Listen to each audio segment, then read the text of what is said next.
গ্রামের ভিতরে কিভাবে মুদি দোকান করবেন এবং গ্রামের ভিতরে যারা বসবাস করেন অ্যাকচুয়ালি যদি এরকমটা থাকে যে গ্রামের ভিতরে আপনি একটি মুদি দোকানের ব্যবসা শুরু করতে চান এবং গ্রামের ভিতরে কিভাবে একটি মুদি দোকানের ব্যবসা শুরু করা যায়, যারা নতুন অবস্থায় গ্রামের ভিতরে মুদি দোকানের ব্যবসা আসলে করতে চাইতেছেন, আজকের ভিডিওটি শুধু তাদের জন্য। কিভাবে একটি গ্রামের ভিতরে মুদি দোকানের ব্যবসা শুরু করবেন, কিভাবে গ্রামের ভিতরে একটি মুদি দোকানের ব্যবসা শুরু করা যায়। রিসেন্টলি আমাকে অনেকেই কমেন্ট করে থাকে, তো আজকে এক ভাই আমাকে কমেন্ট করছে, সেগুলো আমি লাইভ স্ক্রিনে প্রমাণ সহ পড়ে শোনাচ্ছি। বর্তমানে আপনারা স্ক্রিনে দেখতে পাইতেছেন এক ভাই আমাকে প্রশ্ন করছে। তো তার আগে দেখাই আমি কোন ভিডিওতে সে কমেন্ট করছে। দেখেন, মুদি দোকানের ব্যবসার ধারণা, মুদি দোকানের বিজনেস আইডিয়া 2024। তো মুদি দোকানের ব্যবসার ধারণা আপনারা দেখতে পাইতেছেন, এই নিয়ে আমি একটা ভিডিও আপলোড করছিলাম কয়েকদিন আগে। সে আমাকে এই ভিডিওতে কমেন্ট করছে, আমি গ্রামের ভিতরে মুদি দোকান দিতে চাই, কি কি পণ্য রাখা উচিত, দয়া করে বিস্তারিত পণ্য তালিকা নিয়ে ভিডিও তৈরি করবেন। ভিডিও বাজারে দেব নাকি কোথায় দেবে? তো বুঝতেই পারতেছেন, আপনারা প্রমাণ সহ দেখতে পাচ্ছেন এই ভিডিওতে সে এই ভাইটা এই কমেন্ট করছে মুদি দোকান দিতে চায় গ্রামের ভিতরে, বাট সে কি গ্রামের ভিতরে মুদি দোকান দেবে নাকি বাইরে দেবে নাকি কোনো বাজার ঘাটে দেবে? আমার কাছে খুবই ভালো লাগছে। রিসেন্টলি এরকম আমাকে প্রতিনিয়ত অনেক ভাইরা আছে কমেন্ট করে থাকেন, যারা কমেন্টগুলো করেন আমার কাছে খুব ভালো লাগে। এই যে এই ভাইটা যে কমেন্ট করছে, তো তাকে অনেক ধন্যবাদ যে আপনি এত সুন্দর একটি কমেন্ট করছে। তার কমেন্ট অনুযায়ী আমি এই ভিডিওটি তৈরি করতেছি। দেখেন, যখন আপনি একটি গ্রামের ভিতরে ব্যবসা করবেন, বাট আপনার একটি ব্যবসা করার একটা ইচ্ছাকৃতভাবে, যার কারণে তার অনেকটা ইচ্ছা, মনের একটি শখ যে গ্রামের ভিতরে মুদি দোকানের ব্যবসা করবে, আবার চাইতেছে বাজারেও করতে। তো দেখেন, যেখানে আপনি লোকেশন যেটা সেটা বেছে নেবেন, অর্থাৎ পজিশন যেটা সেটা আপনাকে খুঁজে বের করতে হবে। গ্রামের ভিতরে কি আপনার পজিশন ভালো হবে কিনা, যেখানে লোকজন আনাগোনা করে বেশি, অর্থাৎ যাতায়াত করে বেশি, যেখানে দেখবেন প্রচুর পরিমাণ লোকজন থাকে। অর্থাৎ আপনার যদি এরকমটা থাকে যে আপনার বাড়ির পাশে, অর্থাৎ আপনি যেখানে থাকেন গ্রামের ভিতরে, সেখানে লোকজন কীরকম আছে, সংখ্যা কীরকম, যদি বেশি হয় এবং ওখানে যদি লোকজনের যাতায়াত করা বেশি থাকে, পজিশন যদি ভালো থাকে, অর্থাৎ আপনি যেখানে দোকানটা দিতে চাইতেছেন, অর্থাৎ যেখানে আপনি দোকানটা দিবেন, সেখানে যদি জায়গাটা পজিশন জায়গা যদি ভালো হয়, তাহলে আমি বলবো রিকোয়েস্ট করে সেখানে দেওয়ার জন্য। কেননা দেখা যেতেছে আপনি যদি ওখানে দোকানটা দেন, তাহলে আপনার কাস্টমার অনেক বেড়ে যাবে, আপনি অনেক কাস্টমার পাবেন, নগদ টাকা বিক্রি করতে পারবেন, আর আপনার বেচা কিনাটা অনেকটা বেড়ে যাবে। প্রতিদিন আপনি দেখা যেতেছে 500 টাকা বিক্রি করলে 100 টাকা থাকবে, 1000 2000 এরকম 1000 টাকা বিক্রি করলে 200 টাকা লাভ থাকবে। এরকম আপনি অনেক টাকা বিক্রি করলে, আপনি যত টাকা বেশি বিক্রি করবেন, আপনার লাভের অংশটা তত বেড়ে যাবে। এবার প্রশ্ন আসতে পারে, যদি আপনি বাজারে দোকান দেন তাহলে কীরকম হবে? হ্যাঁ, যদি বাজারের পজিশন ভালো হয়, লোকেশন দেখবেন যে বাজারে লোকজন কীরকম, যদি ওরকমটা মনে হয় যে না আমি বাজারে দোকান করতে চাই, আসলে আমাদের বাজারে এখানে প্রচুর পরিমাণ লোকজন আছে, বাট এখানে অনেক কাস্টমার পাবো, আর এখানে আমি বিক্রি করব যেটা, সেটা দেখা যেতেছে আমি প্রচুর পরিমাণ হিউজ পরিমাণ আমি কিছু কাস্টমার পাবো, আর এখানে দোকানদার করে আমার পক্ষে সম্ভব কিংবা আমি ভালো থাকতে পারবো, তাহলে আপনি বাজারে দিতে পারেন। অর্থাৎ এখানে কোনো দুইটা পয়েন্ট হয়েছে। সো আমি আবারও বলতেছি, যদি আপনার বাড়ির আশপাশে, অর্থাৎ আপনি গ্রামে ব্যবসা করতে চান, মুদি দোকান দিতে চান, সেখানে যদি আপনার পজিশন জায়গা যদি ভালো হয়, তাহলে অর্থাৎ আপনি সেখানে দিতে পারেন।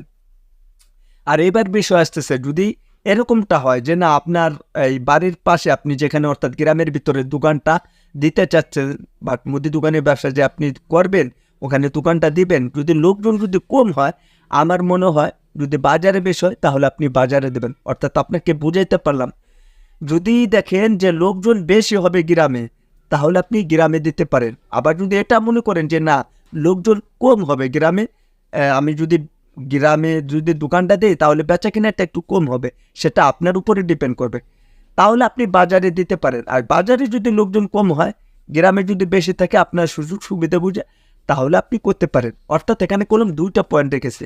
সো আগে আপনি দেখবেন যে আপনার সুযোগ সুবিধা, শুধু খালি আপনি বাজারে দোকান দেবেন, আপনার গ্রামে দোকান দেবেন না, না বিষয়টা এরকম না। আপনি আগে বুঝবেন যেখানে ভালো হবে, অর্থাৎ আপনি সেখানে ব্যবসাটা করতে পারবেন এবং মুদি দোকানটা সেখানে দিতে পারেন। সো কি বলছি কথাটা বুঝতে পারছেন? আপনি যেখানেই দোকান দেন না কেন, পজিশনটা আগে বুঝে নেবেন, পজিশনটা ভালো করে আগে দেখে নেবেন যে এখানে লোকজন কীরকম হবে। অর্থাৎ এবার তো আপনি দোকানটা দেবেন, দোকান দিতে হলে 20 থেকে 30,000, 40,000, 50,000 এবং 1,00,000 টাকার প্রয়োজন হয়। আচ্ছা, সেই টাকাটা কি আপনার আছে? হতে পারে আপনার থাকতে পারে এবং কি কম হতে পারে, কিন্তু আপনি উল্লেখ করেন না। বাট আপনার হাতে মোট মূলধন কত টাকা আছে এবং কত টাকা পুঁজি আছে।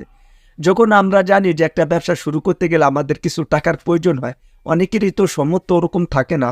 যে সামর্থ্য কীরকম থাকবে, দেখা যাইতেছে আপনার এরকমও থাকতে পারে যে আপনার 20,000, 30,000, 50,000, 1,00,000।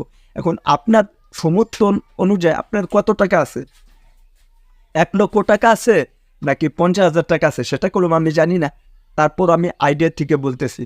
যদি এটা মনে করেন যে না আপনার হাতে 50,000 টাকা আছে, আমি বলবো যে আপনি গ্রামের ভিতর দেওয়ার জন্য। আবার যদি আপনার 1,00,000 টাকা থাকে, তাহলে আপনি একটু বাজার ঘাটে দিতে পারেন। বাজার ঘাটে যদি আপনি ব্যবসা করতে চান, একটু পুঁজিটা বেশি লাগবে। কীরকম দেখেন, বাজারে যখন আপনি একটি ব্যবসা করবেন কিংবা দোকান দিবেন, তখন দেখা যেতেছে আপনার আশপাশে দেখবেন আরও বিভিন্ন দোকান হয়ে থাকবে। যখন একটি দূরে থেকে একটি মেহমান আসবে কিংবা দূরে থেকে একটু অপরিচিত একটি কাস্টমার আসবে, তখন দেখা যেতেছে আপনার দোকানে বসবে, তখন বলবে যে ভাই চা আছে। তখন যদি আপনি বলেন যে না ভাই চা নেই, তাহলে তো বলবো যে ভাই আমি এক কাপ চা খাইতে চাইছিলাম আর অন্য অন্য জিনিস, অন্য অন্য প্রোডাক্টগুলো কিনতে চাইছিলাম, সেটা তো হলো না। সে কলম তখন ওখান থেকে চলে যাবে। দেখেন, এরকম কলম অনেক বাইরে আছে, এরকম কলম চা খেয়ে থাকেন, বাট তারা কলমে এই ধরনের চা খান। গ্রামে যদি আপনার দোকান থাকে, চাও বিক্রি করতে পারেন। আর যদি ওরকম সমর্থ না থাকে, তাহলে কিছু করার নাই। যেরকম আপনি টুকিটাকি মানে কনফেশনারি দোকানের সিস্টেমের মতন বিস্কিট, তারপর আপনার ঠান্ডা, সিগারেট, পান, এগুলো বিক্রি করতে পারেন। আর যদি আপনার সমর্থ অনুযায়ী থাকে যে চা থেকে একটু ভালো 2 থেকে 3 টাকা আপনি লাভ করতে পারবেন প্রত্যেক কাপের থেকে, তাহলে আর যদি এরকমটা সম্ভাবিত হয়, তাহলে আপনি সেগুলো করতে পারেন। আর যদি এরকমটা মনে না হয় যে না আমি ভাই আমার গ্যাজারিং হয়, তাহলে শুধু করে আপনি মুদি দোকান নিয়েই আপনি করতে পারেন। আচ্ছা, মুদি দোকান অর্থাৎ 2 ধরনের হয়ে থাকে। এগুলো কি আপনি জানেন? কিরকম আমি সেগুলো বলি। এক দেখবেন যে মুদির দোকানে বা কিরকম বিক্রি করে দেখেন, মুদির দোকানে সমস্ত প্রোডাক্ট আছে, বাট সমস্ত প্রোডাক্টের ভিতরে যেরকম আপনার এই চাউল ডাউল এগুলো অনেকে আছে বিক্রি করে না। বাট দেখেন সে কী করে, আপনার বিস্কিটের ক্যাটাগরি সমস্ত কিছু আছে, পান, সিগারেট, তারপর আপনার ঠান্ডা টুন্ডা অনেক ধরনের আইটেম রাখে। কিছু বেকারি সিস্টেমের মালও রাখে, যেরকম কেক, রুটি, কলা, এই টাইপের। চাউল ডাউল তেল এগুলো সে বিক্রি করে না। আবার অনেক দোকানদার আছে চাউল ডাউল, হলুদ গুঁড়ো, মরিচ গুঁড়ো, তেল, সাবান, একটা ফ্যামিলিতে যা লাগবে, অর্থাৎ একটা মুদি দোকানে যা থাকার কথা সমস্ত প্রোডাক্ট সে রাখার পরও সে চা বিক্রি করতেছে। অর্থাৎ সে 2 দিক থেকে ইনকাম করতেছে। অনেকে আছে আবার ফ্ল্যাক্স লোড করেন কিংবা টাকা বিকাশ করেন। আচ্ছা, সেগুলো কি আপনার আছে? হতে পারে সেগুলো আপনার আছে, কিংবা অনেকে আছে থাকে না। কিন্তু যার যতটুকু সমর্থ থাকে, মেন হচ্ছে টাকা পুঁজি। আপনার যতটুকু সমর্থ থাকবে ততটুকু সমর্থ অনুযায়ী আপনি এই ধরনের প্রোডাক্ট আপনি বিক্রি করতে পারেন।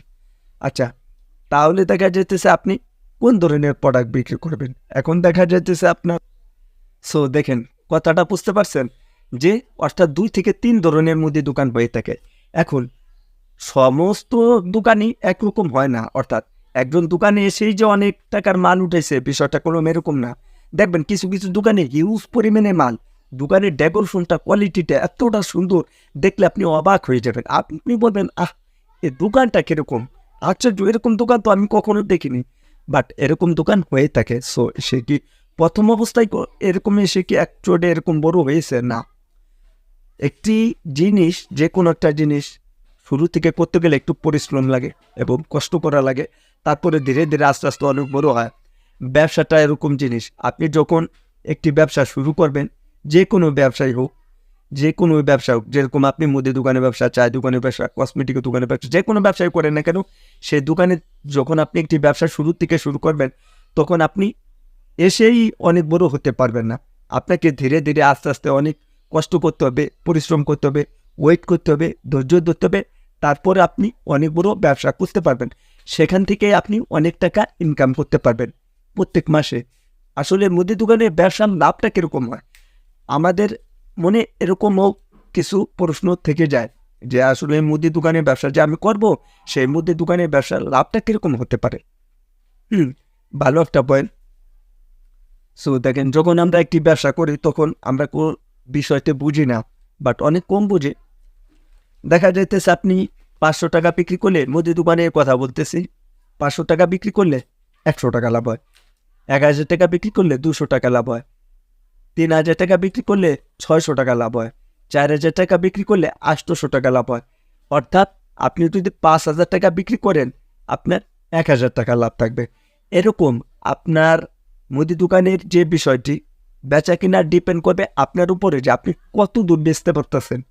বাট আপনি যত বেশি বিক্রি করবেন, আপনার বেচা কিনাটা ধীরে ধীরে ধীরে ধীরে আস্তে আস্তে আপনার অনেক দূরে এগিয়ে নিয়ে যেতে পারবে। বেচা কিনাটা ওরকম আস্তে আস্তে অনেক দূর, মানে অনেক বেচা কিনা হলে আপনার অনেক বেশি ইনকাম হবে। সো গ্রামগঞ্জের ভিতরে দেখা যেতেছে এখন যেহেতু একটু মুন্দা বাজার, কিছু কিছু মানুষ থাকে আপনার ঢাকাতে, কিছু কিছু মানুষ থাকে আপনার বিদেশে, কিছু কিছু মানুষ থাকে আপনার চাকরিজীবী, অনেকে আছে আবার কাজ কামে ব্যস্ত থাকে। এখন তো একদম ফ্রি সময়, যেহেতু বর্ষাকাল, প্রায় জায়গা আবার পানি, যার কারণে আপনি হিউজ পরিমাণে কাস্টমার পাবেন না। অর্থাৎ যখন আপনি একটি ব্যবসা করবেন, তখন কোনো ব্যবসারও একটা সিজন থাকে। যেরকম সিজন বলতে কীরকম আমি আপনাদেরকে বুঝাই। শীতের ভিতরে আপনি এক সিজন পাবেন, রমজান মাসের সময়, মানে অর্থাৎ রমজান মাসের মানে রোজার ঈদের টাইমে আপনি একটা সিজন পাবেন, ওটা হচ্ছে নাম্বার 1। সো আপনার তৃতীয় যে বিষয়টি, সেটা হচ্ছে আপনার কুরবানি একটা ঈদের সময়, 3 নম্বর ওই সময় একটা সিজন পাবেন। অর্থাৎ 3টা সিজনের সময় আপনি হিউজ পরিমাণে টাকা কামাই নিতে পারবেন। আচ্ছা, কীরকম টাকা কামাই নিতে পারবেন? আমরা যেরকম ম্যানুয়ালিভাবে আমার দোকানের থেকে যখন আমি বিক্রি করতাম, প্রতিদিন 5 থেকে 6 হাজার টাকা, 5,000 6,000 টাকার মতন এরকম 3 থেকে 4 দিন পর্যন্ত বিক্রি করতে পারতাম। এখন বেশি বলে তো আর লাভ নাই, মিছে কথা বললে কোনো লাভ আছে? আমার দোকানের বেচা কিনা যেটা, সেটা আমি বলতেছি। বাট আমার যেহেতু ছোট দোকান, যার কারণে ওরকমভাবে বেচতে পারতেছি।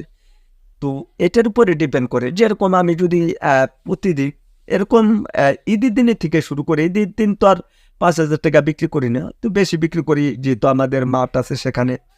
তো 8 থেকে 9,000 টাকা এরকম।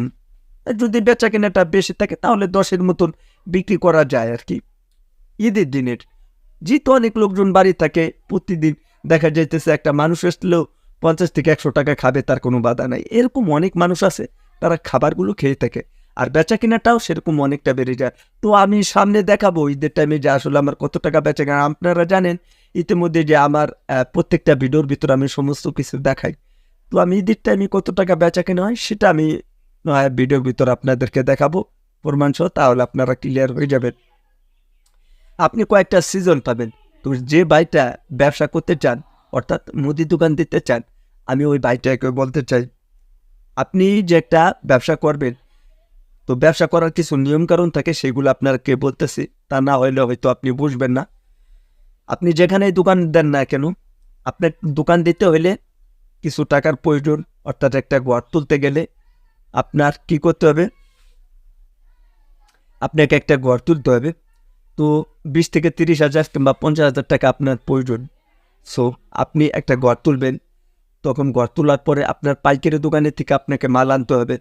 আচ্ছা, পাইকারি দোকান আপনাদের এলাকা কিংবা আপনাদের মহল্লা, যে কোনো জায়গা আপনি যেখানে বসবাস করেন, সেখানে দেখবেন কিছু পাইকারি দোকান পেয়ে যাবেন। অর্থাৎ সেখান থেকে আপনি পাইকারি দোকানে যাবার পরে আর কি পাইকারি দোকানের থেকে আপনি মালগুলো আনবেন। তো পাইকারি দোকানের থেকে মালগুলো আনার পরে, ওখান থেকে আপনি পাইকারি দোকানে মাল আনার পর আপনি আপনার দোকানে বিক্রি করবেন। আর যা শুরু থেকে আমি একটা কথা বলতে চাই, যে শুরু থেকে কাউকে আপনি বাকিতে বিক্রি করে না, এটা হচ্ছে একটু রিকোয়েস্ট করে বলতেছি, আপনি 90 টাকায় বেচার চেষ্টা করবেন সবসময়ের জন্য। আর কোম্পানির লোক আপনার দোকানে আসবে, তখন আপনি আপনার ইচ্ছেকৃত, তখন আপনার ভিতর আইডিয়া আসবে না। 1-2 দিন আপনি বেচা কিনা পরে, তখন দেখা যেতেছে আপনার ভিতর একটা আইডিয়া চলে আসবে যে আসলে ব্যবসা কীরকমভাবে করতে হবে এবং কিভাবে ব্যবসা করতে হয়। রিসেন্টলিভাবে অনেকে আছে বলতে চায় না যে মুদি দোকানে ব্যবসা করব, আসলে মানে শুরু থেকে কীরকমভাবে বেচা কেনা করবো এবং কিভাবে শুরু করব, এরকম অনেকে আছে বলতে চায় না। তো যে ভাইটা কমেন্ট করছেন, আমি তাদেরকে বলি, একটু ধৈর্য ধরুন, একটু কষ্ট করে, একটু মেহনত করে আপনি একটু ধৈর্য ধরে ব্যবসা করতে থাকুন। যদি আপনার ভিতরে ধৈর্য থাকে তাহলে আপনি ব্যবসা থেকে সাকসেসফুল হতে পারবেন। আর যদি আপনার ভিতরে ধৈর্য না থাকে তাহলে আপনি ওই ব্যবসা থেকে আপনি কিচ্ছু করতে পারবেন না, আপনি জিরো হয়ে যাবেন। আপনাকে বুঝাইতে পারলাম? সো আমি এই ভিডিওতে করলাম ঠান্ডা মাথায়। ভিডিওটা এতটা লং হওয়ার মানেটাই হচ্ছে যে আপনাকে ব্যবসায়ের কিছু আইডিয়া দেব এবং সেইটার থেকে আপনি কিছু বুঝতে পারেন। এই জন্যই এই ভিডিওটা একটু লং করলাম।